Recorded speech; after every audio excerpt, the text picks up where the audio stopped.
Olá a todos! Bem-vindos à Rádio Ming Hui.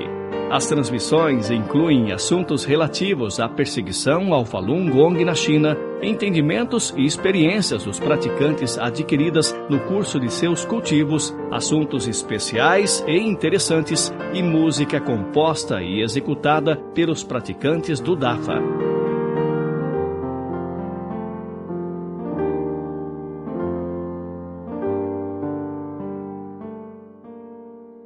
Na gravação de hoje, trazemos uma experiência de cultivo da categoria Jornadas de Cultivo, praticante ocidental, sendo proativo para validar o Fá e coordenar bem. Olá, colegas praticantes! Gostaria de compartilhar algumas de minhas experiências maravilhosas durante meu cultivo no Dafa. Desde o começo, eu tinha que tomar a iniciativa e ser proativo no meu cultivo. Isso me ajudou a construir uma fundação forte no meu cultivo no Dafa. Comecei a praticar cerca de 5 anos atrás, no Rio de Janeiro. Havia somente 2 praticantes da cidade inteira. Nós não tínhamos nenhum dos projetos do Dafa, como NTD-TV, The Apple Times ou Shenyun. Sendo esse o caso, nós precisávamos ser os coordenadores de tudo e não havia espaço para não cooperarmos uns com todos os outros. Constantemente eu me perguntava, como nós podemos salvar milhões de pessoas e cumprir nossos votos com apenas esses poucos praticantes? Parecia impossível. Não tinha praticantes em cidades vizinhas ou em muitas outras cidades do país. Na verdade, havia apenas uns 20 praticantes no Brasil. Me senti responsável pelas outras regiões também. Sendo assim, não importava o que eu fazia, sempre pensava em maneiras para salvar mais pessoas. Primeiro abri um local de prática no meu bairro. Então percebi que tomar a iniciativa para começar o local de prática não era o suficiente. Também tinha que manter o projeto em andamento. Independentemente do que acontecesse, eu tinha que ir ao local de prática, mesmo até quando estava eliminando karma, passando mal, ou durante encontros familiares e outras funções sociais. Muitas vezes, quando eu tinha outras coisas para tomar conta, eu não podia ir ao local de prática. Havia alguém que queria aprender os exercícios. Mais tarde percebi que ser assistente de um local de prática não era o suficiente, visto que apenas algumas pessoas viriam para aprender os exercícios. Então, comecei a participar de grandes eventos como eventos de comunidade e encontros, fóruns culturais, atividades das universidades, etc., de modo que eu pudesse ensinar o exercício para mais pessoas de uma vez. Sempre havia pessoas predestinadas nesses eventos, e nós podíamos ensinar a prática para dezenas de pessoas, distribuir panfletos e esclarecer a verdade sobre a perseguição do Falun Gong na China para centenas ou milhares de pessoas. Mais tarde decidimos esclarecer a verdade em frente ao consulado chinês toda semana e fazer materiais em chinês. Nós entendemos que salvar os chineses era uma prioridade. Sempre quando víamos um chinês andando na rua, nós corríamos até ele e entregávamos um panfleto ou um jornal. Mas não importava o que nós fizéssemos, isso ainda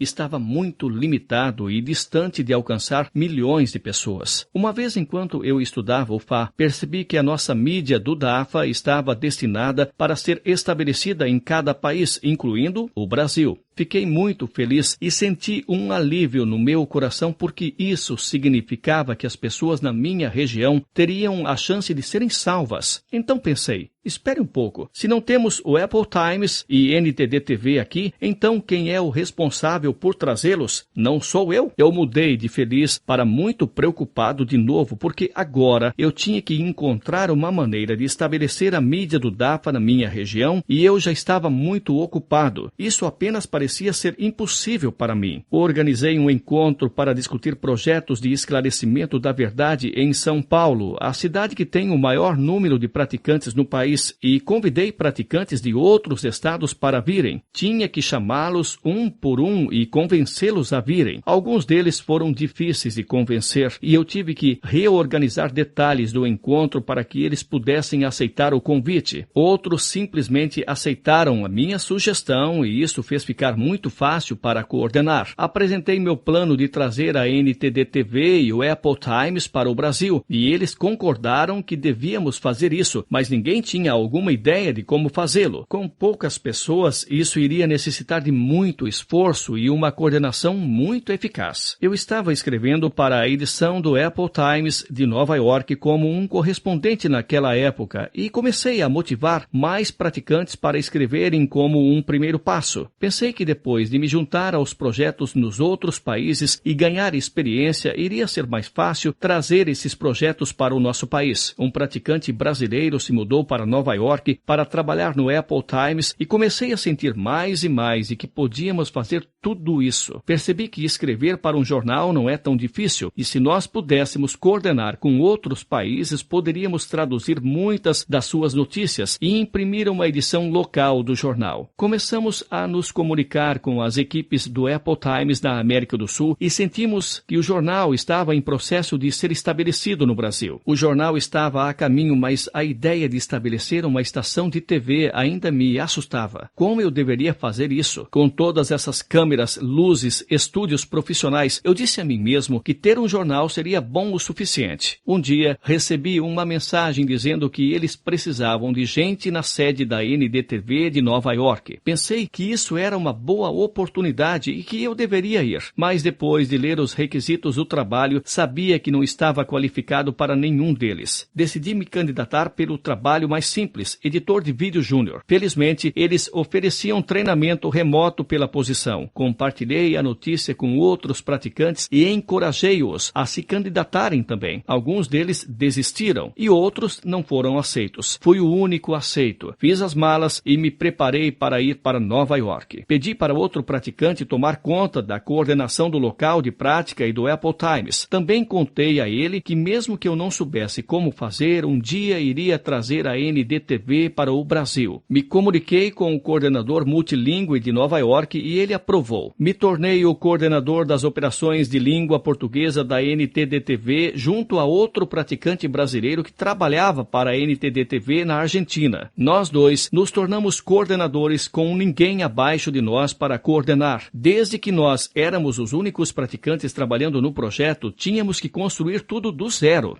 Eu estava muito animado para ir a Nova York. Imaginei o quão grande a NTDTV era e como eu poderia me juntar à equipe de reportagem e encontrar praticantes muito experientes que iriam me ensinar como mexer nas câmeras e como ser um ótimo jornalista. Mas quando cheguei, vi uma situação diferente. O departamento de notícia multilingüe tinha apenas poucas pessoas que estavam trabalhando muito para manter o projeto em andamento. Na minha equipe, havia apenas mais 3 pessoas. 2 delas tinham estado na NTDTV por não mais de 1 ano e a outra tinha chegado 2 semanas antes. Visto que as pessoas estavam indo e vindo, não tinha uma equipe experiente e percebi que eu tinha vindo para ajudar a resolver esse problema. No começo, eu estava trabalhando cerca de 8 horas por dia no programa das notícias em inglês e depois disso trabalhava nas notícias em português. Na primeira vez, passei por muitas interferências, passava a noite toda para fazer as notícias e publicava elas até no site em português. Depois disso, se tornou fácil. Sabia que não devia esperar pelos outros e eu mesmo devia dar andamento no projeto. Mostrei aos praticantes no Brasil que agora nós temos o site da NTDTV em português e eu precisava de ajuda. Um por um, eles começaram a se juntar ao projeto. Isso me tirou muitas noites, dormindo apenas algumas horas para terminar todo o meu trabalho em Nova York, depois trabalhar no projeto das notícias em português e treinar os praticantes do Brasil. Eu tinha que ser extremamente paciente com todos, porque eles não tinham experiência. Às vezes, um dia de trabalho era desperdiçado porque alguns deles cometiam alguns erros. Mas eu percebi, se eu sou o coordenador, tenho que ser muito paciente e persistente até que eles aprenderam tudo. Eu não sou um coordenador para mim mesmo, mas para validar o DAFA e para criar as condições certas para eles validarem o FA nesse projeto. Senti que o cultivo em Nova York era muito duro e eu era testado a todo momento para ver se eu merecia estar aqui e se eu pudesse fazer o que eu deveria fazer. Havia muitos conflitos com a equipe de Nova York e eu tinha conflitos com outro coordenador no Brasil. Senti que deveria ser mais diligente e o único único jeito de eu poder acompanhar era deixar ir mais apegos. Havia duas opções: continuar em frente no cultivo ou voltar para casa. Decidi continuar em frente. Uma vez, outro coordenador da NTD-TV no Brasil decidiu sair do projeto. Percebi que era culpa minha, mas uma parte de mim estava feliz porque isso significava o fim de muitas brigas e desentendimentos. Mas do outro lado, percebi que isso não era um pensamento reto e decidi trazê-lo de volta. Me levou alguns meses para ver meus erros e deixar as minhas reclamações sobre ele. Finalmente, chamei o colega e me desculpei e disse a ele meus erros. Pedi a ele para voltar para o projeto porque ele era muito importante. Ele disse que se comoveu por isso e concordou em voltar.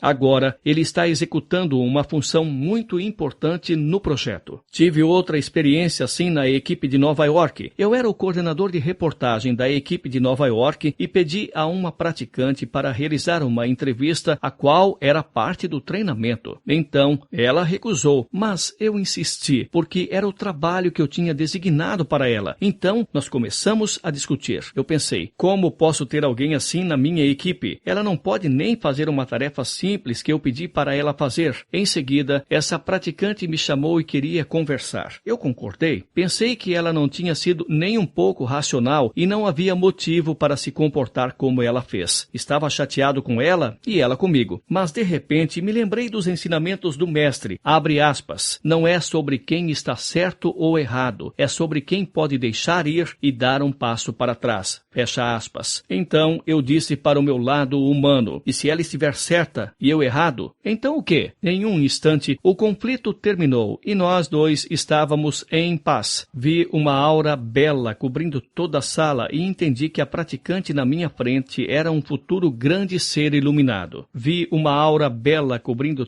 toda a sala e entendi que a praticante na minha frente era um futuro grande ser iluminado. Como eu poderia ter esses maus pensamentos sobre um Deus reto, mesmo se ela for um cultivador nessa dimensão com um corpo e mente humana? Ouvi as reclamações dela sobre o meu mau comportamento e ela estava, sim, certa. Ela também aceitou a minha explicação do que ela fez de errado. Ela disse que estava disposta a me ajudar a fazer o projeto ser bem sucedido. Outra coisa interessante aconteceu. Eu moro no dormitório da NTD-TV no Brooklyn, onde há uma comunidade chinesa. Nunca tinha visto tantos chineses na minha vida. No Brasil, quando eu via um chinês na rua, eu corria até ele e entregava materiais de esclarecimento da verdade. Mas aqui, são muitos que eu não sei o que fazer. Mesmo se eu entregar todos os meus panfletos, isso não seria nada. Compartilhei meus pensamentos com um praticante que também estava morando no mesmo dormitório e ele sugeriu que nós montássemos uma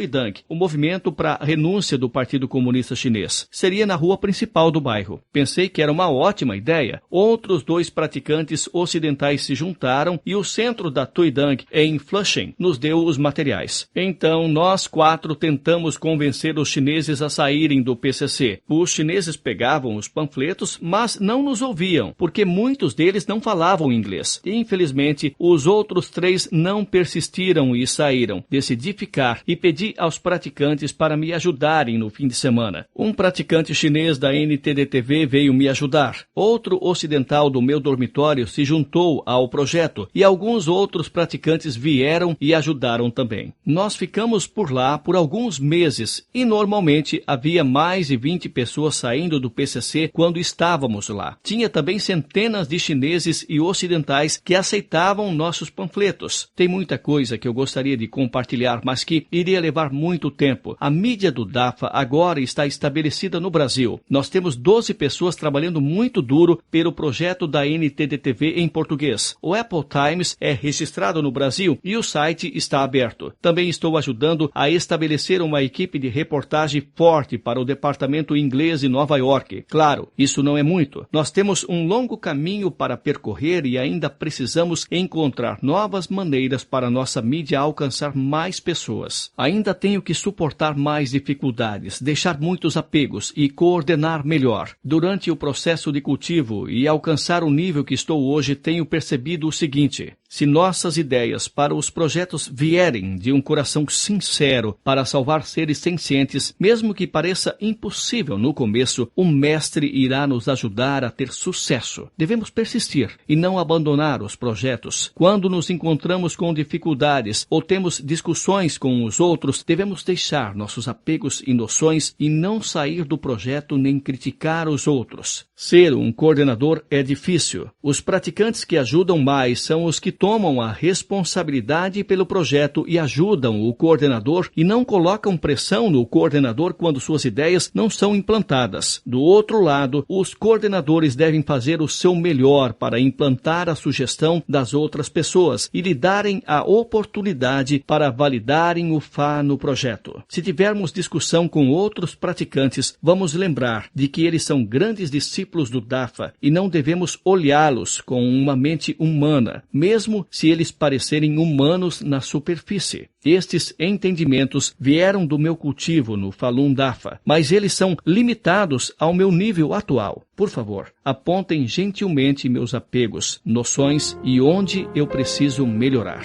Obrigado, mestre. Obrigado, companheiros praticantes.